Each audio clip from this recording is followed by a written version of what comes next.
Hello guys, today we will discuss about genetics. तो chapter शुरू करने से पहले मैं आपको बता दूं कि यहाँ पे जो कुछ भी पॉइंट्स है, जो कुछ भी वर्ड्स है जिससे बॉक्स किया गया है, ये सब बहुत ही इंपॉर्टेंट है। एग्जाम में पूछे जाने वाले पॉइंट्स है ये, तो आपको ये सब याद रखना होगा। तो देर न करके शुरू करते हैं। आज का जो टॉपिक है जेनेटिक्स। तो ये जेनेटिक्स है क्या? पेरेंट्स से ऑफस्प्रिंग तक जो कैरेक्टर्स या फिर जीन्स ट्रांसफर होते हैं, तो उसे समझने के लिए हमें पढ़ना पड़ेगा क्या? जेनेटिक्स। मतलब genetics is the study of heredity and variation. ठीक है, जेनेटिक्स, ये जो वर्ड है जेनेटिक्स, इसे किसने दिया है? तो word genetics was termed the term genetics was coined bye Bateson. ये एक साइंटिस्ट है बैटसन, जिन्होंने वर्ड दिया था, जिन्होंने ये जो वर्ड है जेनेटिक्स, इसे दिया था बैटसन ने। ठीक है, 1905 में। वैसे ही जो वर्ड है gene, the term gene was coined by Johannsen in 1909 AD. ठीक है, और जैसे कि आप सबको पता है कि जो कुछ भी साइंटिफिक वर्ड्स है वो सब ग्रीक में दिया जाता है। ठीक है, ग्रीक वर्ड। ठीक वैसे the term gene was derived from a Greek word genesis which means origin and genus which means birth. Gregor Johann Mendel. ठीक है, हम अब पढ़ने वाले हैं ग्रेगर जोहान मेंडल के बारे में, जो कि एक ऑस्ट्रियन सेंट है। ठीक है, जो कि एक ऑस्ट्रियन सेंट है। वो उन्हें बोला जाता है फादर ऑफ जेनेटिक्स। जैसे कि father of computer is Charles Babbage, ठीक वैसे ही father of genetics is Gregor Johann Mendel, G J. Mendel. ये बहुत ही इंपॉर्टेंट पॉइंट है, तो आपको ये याद रखना होगा। ठीक है, उन्होंने किसके ऊपर एक्सपेरिमेंट किया था? ये जो जेनेटिक्स के बारे में, मतलब जो मोनोहाइब्रिड क्रॉस, डायहाइब्रिड क्रॉस, जो कुछ भी हम पढ़ने वाले हैं उसके बारे में जानने के लिए एक्सपेरिमेंट किए थे उन्होंने। किस पर? गार्डन पे। हम लोग घर पे जो मटर खाते हैं ना, जो ग्रीन कलर का मटर, वो एक एनुअल प्लांट है। ठीक है, तो जल्द से जल्द रिजल्ट पाने के लिए उन्होंने मतलब जनरेशन आफ्टर जनरेशन जल्द से जल्द रिजल्ट गेन करने के लिए उन्होंने एक्सपेरिमेंट किए थे एक एनुअल प्लांट जिसका नाम है गार्डन पी, और जिसका साइंटिफिक नेम है पाइसम सेटेबम। तो यहां पे मैंने इसको क्यों अंडरलाइन किया है, तो आपको ये मुझे बताना है। ठीक है, अंडरलाइन यहां पे क्यों किया गया है?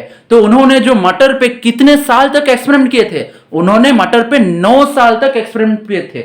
मतलब लगभग 1856 टू 1864 ईयर्स तक। ठीक है, मतलब एडी तक, लगभग 9 ईयर्स तक उन्होंने एक्सपेरिमेंट किए थे मटर के प्लांट पर। और उनका जो थ्योरी है, उनका जो रिजल्ट्स है एक्सपेरिमेंट के बाद, उनका जो रिजल्ट्स है उन्होंने एक जर्नल पे पब्लिश किया था जिसका नाम है the annual proceedings of natural history society of ब्रन।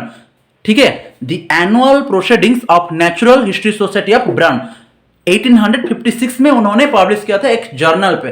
तो ये भी एग्जाम में पूछा वाला सवाल है, जिसको मैंने अपने टाइम पे 1857 लिख लिया था गलती में, लेकिन आप ये गलती मत करना। ठीक है, अनफॉर्चुनेटली जो भी उनका जो कंट्रीब्यूशन था पी प्लांट के ऊपर, वो सब तो बाद में पता चला, लेकिन उस वक्त साइंटिफिक वर्ल्ड में ये सबको, मतलब उनका जो कंट्रीब्यूशन था उससे ओवरलुक किया गया था। उसके बाद कुछ देर बाद उनका जो कंट्रीब्यूशन था उसे रीडिस्कवर 3 अलग अलग साइंटिस्ट 3 अलग अलग देश से किए थे। ठीक है, 3 अलग अलग साइंटिस्ट 3 अलग अलग देश से किए थे, और उनका नाम है Hugo de Vries of Holland, Correns of Germany and Erich von Tschermak of Austria. ठीक है, unfortunately his outstanding contribution were overlooked by scientific world at the time.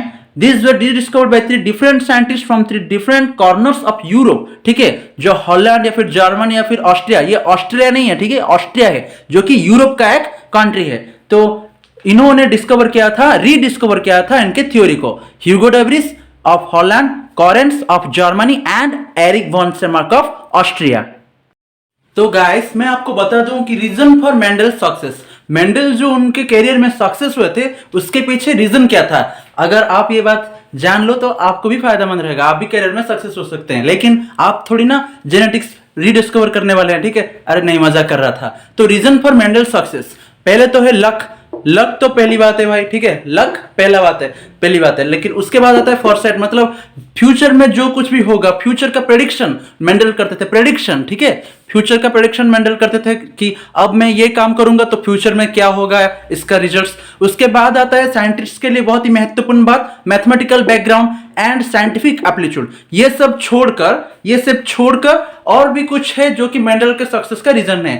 पहला वाला है मेथड ऑफ वर्किंग। ठीक है, पहला वाला है method of working. Mendel analysed carefully the reasons of failure of his predecessors then checked out his breeding experiment. ठीक है, मेंडल जो है वो क्या कर रहे थे, वो उनके पहले, मेंडल से पहले जो कुछ भी साइंटिस्ट जेनेटिक्स के ऊपर काम करते थे, उनका जो फेल्योर है उन्होंने पहले उससे स्टडी किया था। ठीक है, analysed careful the reasons of failure, तो उन्होंने पहले उनके फेल्योर को स्टडी किया था, उसके बाद फेल्योर को स्टडी करने के बाद उन्होंने आगे अपना कदम रखा था। मतलब आप समझ रहे होंगे कि हमें सक्सेस के लिए पहले फेल्योर होना चाहिए। अरे फेल्योर होना जरूरी नहीं है, आप पहले दम पर भी सक्सेस हो सकते हैं, लेकिन जरूरी यह है कि फेल्योर होने का रीजन आपको पता होना चाहिए। ठीक है, उसके बाद उन्होंने Mendel carried out his experiment to F2 and F3 generation. Mendel carried out his experiment to F2 and F3 generation. तो F2 एंड F3 जनरेशन क्या है, ये सब हम पढ़ने वाले हैं इस वीडियो में। Unlike his predecessors, Mendel studied the inheritance of one character at a time, not the organism as a whole.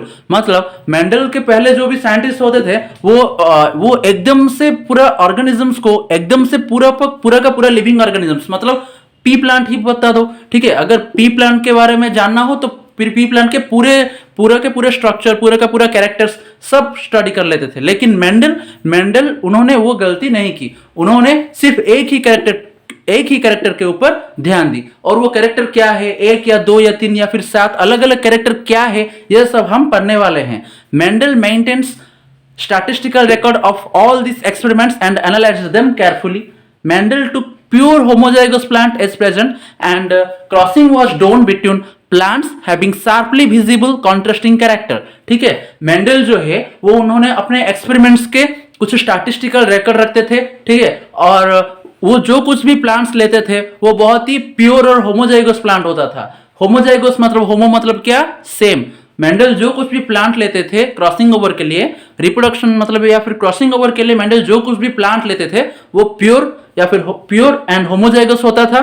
ठीक है, और जो कुछ भी कैरेक्टर्स है उस प्लांट का वो शार्पली विजिबल होता था। मतलब क्या, मतलब अगर लेंथ का स्टेम टॉल है तो प्योर टॉल लेते थे। ठीक है, टॉल मतलब प्योर टॉल लेते थे, या फिर ड्वार्फ मतलब प्योर ड्वार्फ लेते थे, राउंड मतलब प्योर राउंड लेते थे, या फिर रिंकल मतलब प्योर रिंकल, येलो मतलब प्योर येलो, या फिर ग्रीन मतलब प्योर येलो, ग्रीन मतलब प्योर ग्रीन। ठीक है, तो ऐसे ही कैरेक्टर मेंडल अपने एक्सपेरिमेंट के लिए लिया करते थे।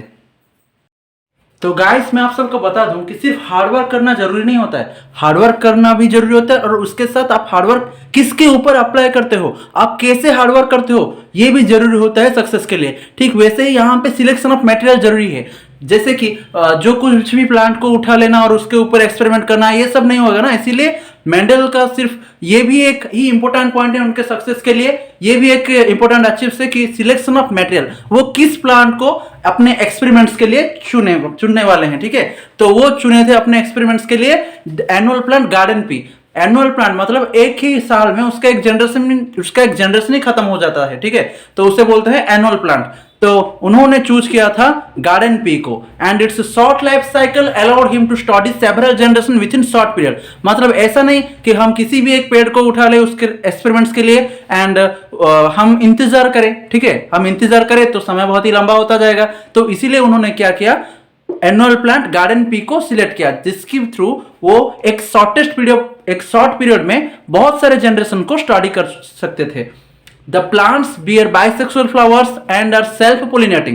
Therefore, it is easy for him to get pure plants. जो प्लांट था मतलब पी प्लांट्स, गार्डन पी, ठीक है, मटर जो गार्डन पी था, the plants bear bisexual flower. Bisexual का मतलब क्या है, ठीक है, बाइसेक्सुअल फ्लावर्स क्या है ये मैं आपको नहीं बताऊंगा, ये आपको मुझे बताना पड़ेगा कमेंट सेक्शन पे।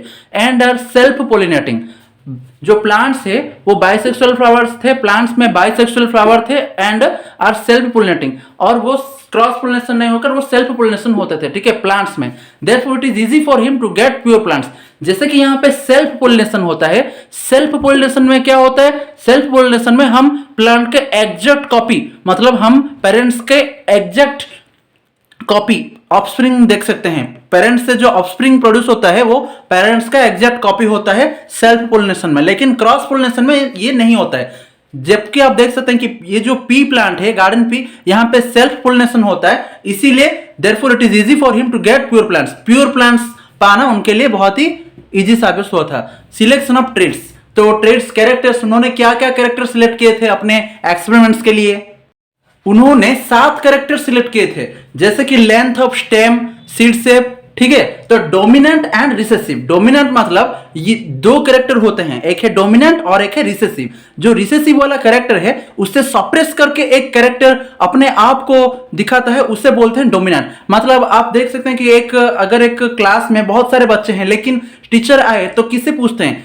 टीचर आए तो सबसे अच्छे वाले लड़के को पूछते हैं, या फिर सबसे बुरे वाले लड़के को पूछते हैं, या फिर सबसे बुरा छात्र या फिर सबसे अच्छा छात्र को पूछते हैं। ठीक वैसे ही डोमिनेंट मतलब जो हर किसी के कैरेक्टर को सप्रेस करके अपने आप को एक्सप्रेस करता है, ठीक है। डोमिनेंट कैरेक्टर मतलब जो हर किसी के कैरेक्टर को सप्रेस करके अपने कैरेक्टर को एक्सप्रेस करता है, उसे बोलते हैं डोमिनेंट। एंड रिसेसिव मतलब जो सप्रेस हो जाता है, जो सप्रेस हो जाता है उसे बोलते हैं रिसेसिव। जैसे कि आपका एक कैरेक्टर हो कि आप कुछ भी काम करते हो जिसके लिए आपका पहचान हो, उसे बोलते हैं डोमिनेंट। और भी बहुत सारे काम करते हो ना भाई आप सब, जैसे कि ब्रश करना या फिर जो कुछ भी, लेकिन उसे बोलते हैं रिसेसिव। तो आप इजीली समझ सकते हैं कि डोमिनेंट मतलब जो अपने आप को एक्सप्रेस करता है, जो अपने पहचान बनाता है, जिसको सब लोग पहचानते हैं, उसे बोलते हैं डोमिनेंट। और जो सप्रेस हो जाता है उसे बोलते हैं रिसेसिव।